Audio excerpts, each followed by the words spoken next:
আমাদের কাছে দেশীয় কোনো খাবার খাওয়া একদম মনে হয় সোনার হরিণ। কেন এই কথা বলছি, ভিডিও জুড়ে থাকলে দেখতে পারবেন। হ্যালো ভিউয়ার্স, আসসালামু আলাইকুম। কেমন আছেন আপনারা? আশা করছি ভালো আছেন। তো প্রতিদিনের মতো চলে আসছে আমার একটা ডেইলি ব্লগ নিয়ে। আমার ভিডিওগুলো যদি আপনাদের ভালো লাগে তাহলে লাইক কমেন্ট শেয়ার করে পাশে থাকবেন আর সুন্দর একটা মন্তব্য রেখে যাবেন, যেন আপনার সেই মন্তব্য ধরে আপনার পেজ আমি পৌঁছে যেতে পারি। হচ্ছে দেশীয় সব সবজি, এগুলা আসছে সুদূর ঈদ থেকে, দুবাই থেকে। তো দুবাই থেকে একজন নিয়ে আসছে অনেক টাইপের সবজি। এই ধরনের সবজি আমাদের এদেশে একদমই পাওয়া যায় না, একদমই না, মানে নাই বলতে একদমই কিছুই না। এগুলা একদমই খেতে পারি না আমরা। যখন দুবাই থেকে বা বাংলাদেশ থেকে কেউ আসে তখন আমরা নিয়ে আসাই।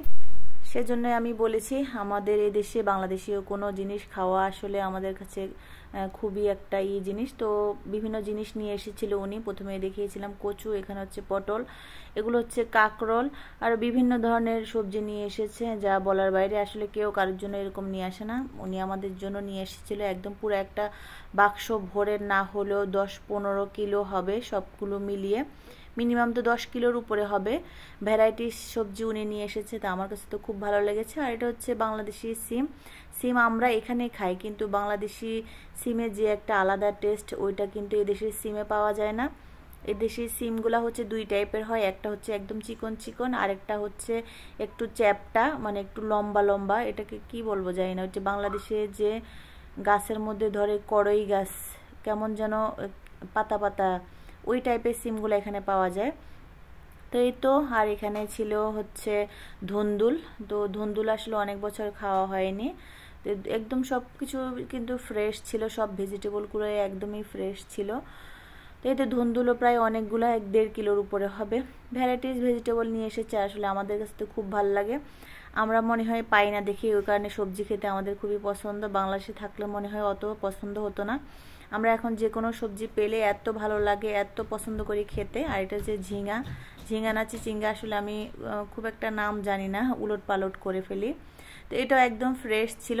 মোটামুটি বললাম না, অনেক টাইপের ভেজিটেবল নিয়ে এসেছিল, যেটা আমাদের এখানে কিন্তু এগুলো একদমই পাওয়া যায় না, কোনোটাই পাওয়া যায় না। শুধু বরবটিটা এই টাইমে 2 বছর ধরে বরবটিটা একটু পাওয়া যায়, তাই 2 মাস, বেশি না 2 মাস মতো পাওয়া যায় আর কি বরবটিটা, মানে 2 মাস হবে না মনে হয়। আর এখানে ছিল একদম ফ্রেশ করলা। করলা তো আমার অনেক পছন্দ, আমার হাজব্যান্ডেরও অনেক পছন্দ। আপনারা কে কে করলা খেতে পছন্দ করেন জানাবেন। ছোটবেলায় কিন্তু এই ধরনের ভেজিটেবল খেতামই না, এখন মনে হয় যেন যেটাই পাই সেটাই মনে হয় একদম মধুর আর কি। এই যে বরবটিটাও একদম ফ্রেশ ছিল। যাও বরবটি আমরা খাই, এখন প্রায় খাই, দেখা যায় আমি যখন পাওয়া যায় তখন অনেকগুলো কিনে ফ্রোজেন করি। আর এটা হচ্ছে কচুর ডগা। তো এটাও আমি ফার্স্ট টাইম খাবো। এটা বাংলাদেশে খেয়েছি কিনা আসলে মনে নেই, বাংলাদেশে যখন ছিলাম তখন তো আসলে নিজে করে কখনোই কিছু খাইনি। এখানে আসার পরে সব কিছু নিজেকে করে খেতে হয়, A to Z। তো এই ধরনের ভেজিটেবল আসলে মনে নাই খেয়েছি কিনা, হয়তো বা খেয়েছি কিন্তু দেখি নাই আমি এই ভেজিটেবলটা। আর নিজে করলে হয়তো বা দেখতাম, নিজে তো করিনি। তো সব মিলিয়ে এই যে সব কিছু এখানে আমি বের করে নিলাম, অনেক টাইপের। আর সব কিছু প্যাকেট খুললাম না, যেহেতু প্যাকেট খুললে আবার প্যাকেট বন্ধ করে ফ্রিজে রাখতে হবে। তো আজকের ভিডিওটা এ পর্যন্ত। কেমন লাগলো জানাবেন। দেখা হচ্ছে নেক্সট কোনো ভিডিওতে। সে পর্যন্ত আল্লাহ।